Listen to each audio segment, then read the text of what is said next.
invité, c'est M. Guy Drouin, qui est co-directeur de CDC ici, Montmagny-Lillet. Guy, bonjour. Bonjour. On pourrait dire que ça fait longtemps que vous n'êtes pas venu nous visiter. Ça Guy. fait un petit bout. Oui, bienvenue chez nous. Et on reçoit également M. Pierre Degagné, alias Pierre Roxel. Vous allez m'expliquer pourquoi, mais il est musicien et enseignant en musique à la retraite. M. Degagné, bonjour. Bonjour. Guy, d'abord, je commence avec vous. Vous êtes ici aujourd'hui pour nous parler du premier anniversaire du Café culturel Tempête. En 2023, le 30 novembre, avait ouvert le Café Tempête.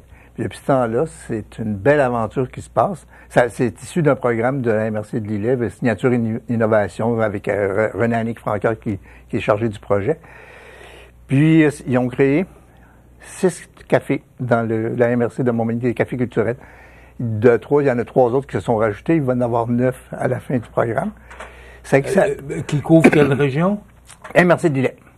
Il va y avoir 9 cafés culturels. 9 cafés culturels. Chacun a sa couleur, mais c'est merveilleux. Ça revitalise toutes les petites municipalités. À Saint-Jean-Port-Joli, c'est comme ça qu'on a connu Pierre, qui passait, puis qui avait Ludivine, qui était un peu la leader du coin, du premier temps de café. Puis c'est son anniversaire en plus aujourd'hui. Je sais qu'elle nous écoute d'Europe. Bon anniversaire. Guy, CDC, ici, Montmagny-Lillet, puis Café culturel Tempête, est-ce qu'il y a un lien? Oui. La mission principale de la CDC, c'est un regroupement de 50 organismes communautaires. La mission principale, c'est de s'assurer de la participation citoyenne et communautaire au développement socio-économique. Donc, d'avoir un café. Nous, on démarre le café, on accompagne un groupe de citoyens. Puis quand le groupe est autonome, on va se retirer de là, puis comme on a fait Soupe au bouton dans le temps. Soupe au bouton, c'est la CDC qui avait créé. Après ça, il y a eu un CA, puis là, nous, on s'est retiré. C'était viable, puis là, on s'est retiré. Pierre, vous êtes musicien, enseignant en musique à la retraite. Oui. Quel est votre rôle dans Tempête? Moi, je m'occupe des jams, surtout le jeudi soir. À tous les jeudis soirs, on se regroupe plusieurs musiciens, puis on fait de la musique ensemble. Donc ça, c'est une façon de rencontrer aussi les gens de la région. Qu'est-ce qui vous a emmené? Parce qu'on parlait avant l'entrevue, là, vous n'êtes pas de la région. Non, je suis de Montréal. Vous avez connu notre bon ami Gilles Vadiquette. Absolument. C'est ça qu'on parlait avant l'entrevue. Dans son école. Qu'est-ce qui vous a emmené ici, dans notre région? C'est la beauté du fleuve. Moi, je voulais me rapprocher du fleuve. En premier, je voulais aller en Gaspésie, mais c'était difficile. J'ai visité quelques maisons, puis finalement, je me suis arrêté à Saint-Jean-Port-Joli, qui est un endroit que je passais souvent, d'ailleurs, quand j'allais en Gaspésie. J'ai même déjà joué dans des bars dans fin des années 70, ici à Saint-Jean, à Saint-Jean et Saint-Pascal. Et puis, j'aimais beaucoup la région. Donc, quand on a trouvé une maison qui nous plaisait, on s'est installé sans trop savoir dans quoi on s'embarquait. On connaissait une personne. OK, vous êtes arrivé ici pour la retraite? Oui. On connaissait une personne. Ouais. Puis avec le café, là, on a rencontré plein de gens, tous les musiciens de la région. Ça n'a pas été long qu'on se connaît tous. Et puis, c'est vraiment c'est beau. Tous actif. les musiciens, il y a des musiciens de Saint-Pacôme, de Montmagny. Le jeudi soir, ils viennent là. Puis ça fait, de c'est vraiment aussi qui viennent. C'est un succès plus que prévu. Le café. Surtout, sans vous faire de reproches, Guy, mais on n'a pas entendu parler beaucoup de ce café culturel-là et aussi de l'instauration de plusieurs autres autour. Oui. C'était quoi l'objectif d'instaurer ces cafés culturels? L'objectif, c'est revitaliser, dynamiser le milieu, que les gens aient un sentiment d'appartenance, qu'on puisse rencontrer les citoyens, mais les gens se prennent en charge. Le café, j'ai tout le temps dit, ce n'est pas un service, c'est un outil. Un outil de développement. C'est que les gens qui vont là, comme Pierre qui va là, ils disent, OK, on fait un jam. OK, c'est un incubateur de projet aussi. Les gens disent, OK, on pourrait faire un petit show ensemble.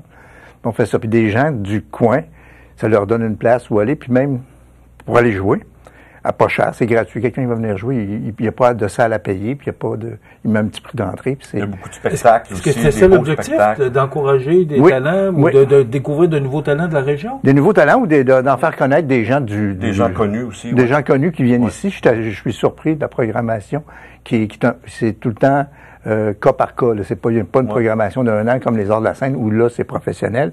Puis c'est bien que ça existe. Mais là, c'est des gens un peu moins connus qui viennent, puis de la qualité des spectacles. Moi, je suis renversé. Est-ce que, pour les projets culturels que vous avez, est-ce que c'est que de la chanson? Est-ce que c'est que de la musique aussi? Parce que je vois incubateur de projets culturels. Oui, il y a des gens qui font en musique qui vont faire aussi l'improvisation musicale. Il y a des gens qui sont venus faire du théâtre. Il y a eu un club de lecture. Il y a des gens qui font des contes, l'heure du conte, pas l'heure du conte, c'est dans les bibliothèques, mais des gens qui viennent faire des contes, des activités pour les jeunes. Il y a des activités, quelqu'un a besoin de ça, du café, il vient puis il le fait. Il y a toutes sortes de groupes de musique aussi, chansonniers, il y a même eu des groupes heavy metal. OK. Dans une petite salle comme le café, c'est assez impressionnant. C'est sûr que ça attire beaucoup plus les jeunes à ce moment-là, mais c'est le fun de voir. Il y en a de tous les âges. Tout se passe bien. C'est ça, est-ce que c'est ça l'objectif, de pouvoir aller chercher le plus accessible, la culture le plus accessible possible. C'est que quand il y a un prix d'entrée, c'est juste pour que les musiciens aient un petit quelque chose. C'est 10, 15 piastres des fois, mais 5, 10, 15 piastres, puis on refuse jamais personne parce qu'il n'y a pas d'argent. Si quelqu'un n'a pas d'argent, il rentre sans payer, puis c'est pas... Et ça, Guy, vous ne pouvez pas m'empêcher de vous poser la question. C'est financé comment? La municipalité s'implique, elle nous laisse le local complètement, c'est dans la maison communautaire Joly, qui appartient à la municipalité de Saint-Jean-Port-Joli. Belle contribution. Toutes les installations ont été payées avec 25 000 de la MRC dans le projet, le programme Signature Innovation. Puis le reste, ça se finance, c'est que du bénévolat. Il n'y a pas d'employé qui est là. Nous, on accompagne les bénévoles qui sont là. Est-ce qu'il y a un bar? Il y a un bar, okay. On prend le permis. Est-ce que ça prend des revenus? Ça prend un petit peu de revenus, mais le but n'est pas d'avoir beaucoup de revenus, le but c'est qu'il y ait des activités. Est-ce que la participation est bonne? Oui. D'abord, vous êtes professeur en musique, là. N'arrive pas là qui veut, là. Je peux pas arriver là avec ma guitare et dire, moi, je viens chanter. Je crois que oui. Ah, oui? Je crois que oui. Ben oui. OK. C'est spécial. C'est sûr que ça dépend. Si vous voulez faire un spectacle, ben là, c'est autre chose, faire un spectacle. Mais pour les jams, n'importe qui vient, il essaie de s'impliquer dans le groupe et puis de voir comment ça va. Il y a du monde qui viennent une fois, qui reviennent pas. Il y en a d'autres qui viennent souvent. Il y en a qui sont débutants, mais ils trouvent leur façon de s'amuser avec nous, là. Il y a des cabarets. Une fois, il y a eu Marianne Legendre, qui est aussi très impliquée, une musicienne. Il y a 8 femmes qui sont venues jouer la journée de l'Internationale de la femme, puis ont fait un spectacle, puis c'était des gens du coin, mais à tour de rôle. C'était un style formule cabaret. Ouais. Puis il y en avait un peu de tous les niveaux, là, des plus professionnels, puis des plus débutantes, et puis... Mais c'est le fun de voir. C'est ouvert à tous. C'est ouvert à tous. Puis s'il y a des gens qui veulent s'impliquer, qui appellent à la CDC, on va les mettre en contact avec Pierre, avec... Bon, c'est le premier anniversaire, c'était le 30 novembre. C'était le 30 novembre. Est-ce que, quand on fait le bilan du premier anniversaire, est-ce que ça répond à vos attentes, mais aussi aux attentes de la région? Moi, je crois que ça a été beaucoup plus rapide. On sait comme si c'était un feu de le bois était là, on aimait le mettre, ça a flambé tout de suite. Il y avait Ludivine qui avait beaucoup travaillé, qui a mobilisé plein de gens. Puis là, les gens se sont impliqués, puis c'est des spectacles qui arrivent. On n'est pas obligé de les chercher, là. On reçoit des appels, les gens se sont appropriés le café. C'était un des objectifs qu'on avait, c'est que la population du coin, les musiciens du coin, les artistes du coin s'approprient le café. Puis ça s'est fait en dedans d'un an, là. Ouais, puis il y a même des groupes là, qui sont quand même... Il y a un groupe de 8 musiciens qui sont venus.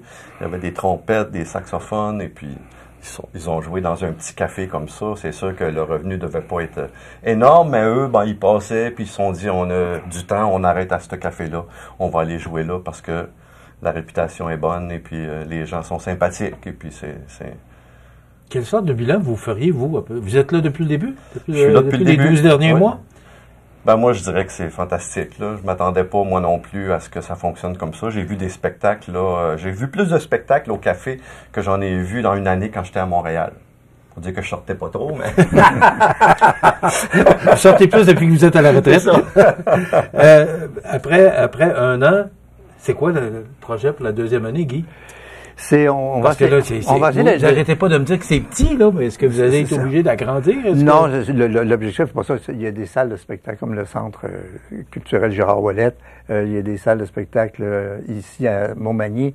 Le but n'est pas de faire une grande salle de spectacle. C'est petit. On est après faire un réseau avec les autres cafés aussi. Si des artistes du coin veulent monter un spectacle à 2, à 3 ou seuls, ils pourront se promener dans les autres cafés. Puis ça lui fait des petits revenus. Puis ça fait aussi le plaisir de jouer. Je suis un peu surpris d'entendre parler de ça pour la première fois, parce que là, vous me dites qu'il y en a plusieurs dans la région. Il y en a 9? Oui. Ils sont situés où? À Tourville, il n'est pas encore ouvert. Ils ont demandé aussi à la CDC de partir ça. On a acheté les planchers la semaine passée, justement, là. On fait rénover ça. Puis ça sera tout autre chose. Il y a des jeunes qui sont là, qui veulent faire des jeux vidéo. Ça sera toujours sous la culture, le terme du culturel, mais ça va être d'autres. Il y a Est-ce que chacun a sa spécialité? Chacun sa couleur. OK. Donné par le milieu. Les gens de l'endroit. Il y a le Café de Lillette qui est là, qui a des spectacles qui peut ressembler un petit peu. Il y a la Maison du Bon Dieu, l'ancien, c'est maintenant le Café de l'Estuaire à Saint-Roch. Il y a un petit café d'ancienne bâtisse municipale ou caisse populaire aussi à Saint-Damas. Il y a la médiathèque. C'est toutes des petites municipalités, je suis surpris. C'est ça, mais ça fonctionne bien. C'est ça qui est fantastique. Il y a des municipalités où il n'y avait pas de café.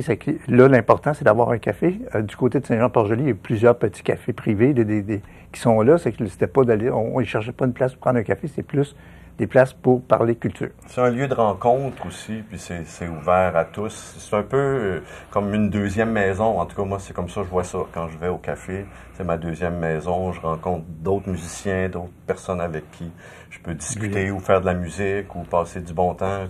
Puis les gens, c'est les artistes qui vont là ou les personnes qui vont là, parce que des fois, tu peux juste aller écouter un jam. Ouais.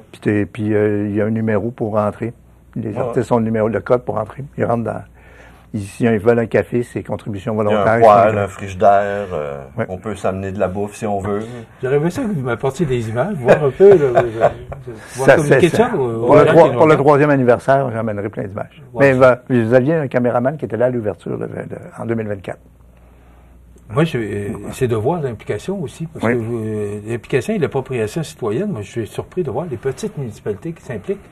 Mais c'est sûr que, est-ce que vous êtes à Saint-Jean-Port-Joli, mais est-ce que vous donnez un coup de main aux autres petites municipalités là, qui participent? Je suis plus à Saint-Jean, là, mais je suis allé jouer, faire un spectacle à Lillette, puis rencontrer les gens de Lillette. C'est une belle gang aussi.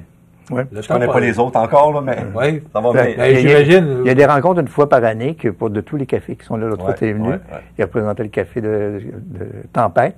Mais les gens vont faire un réseau. On cherche les moyens aussi d'avoir du financement comme un technicien de son qui pourrait se promener d'une place à l'autre. Plus d'expertise parce que là, quand un technicien de son, moi, je connais pas ça. C'est que... Drôle de question, Guy. Oui. Pourquoi l'appeler Tempête? Les gens qui étaient là-dessus, ça se promenait de tout azimut. Ils ont dit, non, je veux pas ça. C'était comme plein d'idées qui arrivaient de pas. C'est qu'ils dit, on va l'appeler Tempête. C'est drôle comme ça. C'est des gens... Là, malheureusement, on n'a pas pu le faire entendre parce qu'on a été pris un petit peu au dépourvu, mais il y a un CD qui... Oui, absolument. Parlez-moi. Je l'ai pas amené avec moi, mais en tout cas, je l'ai pas loin, là. Et un CD qui contient quoi? C'est un nouvel album que j'ai fait. Moi, ça fait plusieurs années que je fais de la musique, là. J'ai commencé à l'âge de 12 ans, ce qui vous donne une petite idée que ça fait quoi, un demi-siècle. Et puis, j'ai fait plusieurs albums de musique. Puis quand je suis arrivé ici, ça m'a pris du temps un peu d'absorber un peu l'énergie de la région, d'aller sur le bord de la plage, marcher sur la grève. Et puis, à un moment donné, il y a des idées qui me sont venues. Puis cet été, j'ai travaillé pour un album. J'ai fait un album de 12 chansons. C'est des petites chansons courtes qui sont placées dans un montage, un peu comme un playlist, comme on dit, là. Et puis, beaucoup des textes sont inspirés de la région, marcher sur le bord de la grève, la fameuse tempête qu'il y a eu avec les vagues qui passaient par-dessus le quai. Puis, donc, c'est toute une histoire, mettons, qui raconte mon arrivée à Saint-Jean-Port-Joli. En 2025, on pourra peut-être parler davantage de votre CD. Absolument. Malheureusement, le temps nous manque. Si on veut savoir où aller, ou comment on fait pour connaître Tempête et les autres... Là, il y a un site, il y a une page Facebook Tempête. Il y a ensuite la page Facebook de la CDC qu'on relaye toutes les informations de Tempête, ou on téléphone à la CDC au 88 358 0648 et on va donner l'information. Bravo pour ce que vous faites. Il reste 30 secondes. Guy, comment ça va, la CDC? Ici, ça va très bien, la CDC. On est presque complet dans l'équipe. On a une équipe multidisciplinaire. On a plein de projets qui commencent. On reviendra parler des gros projets en environnement, surtout. Puis on a atteint 54 membres de milieu communautaire. C'est que ça va bien. J'ai une jeune équipe qui est très dynamique. Oui. Bravo pour le travail que vous faites, Guy. Merci. Pierre Degagné, qui est musicien, enseignant en musique à la retraite, qu'on peut entendre et voir à la Tempête. À Tempête ou à la Tempête? Tempête. Tempête. Café culturel à Saint-Jean-Port-Joli. C'est situé à quel endroit? Au 318 rue Véro, à la Maison communautaire Jolie. Et Guy Drouin, qui est co-directeur de la CDC ici, Montmagny-Lais. Merci. Merci de nous recevoir. C'est très intéressant. Parfait. C'est à voir et à entendre. Voilà.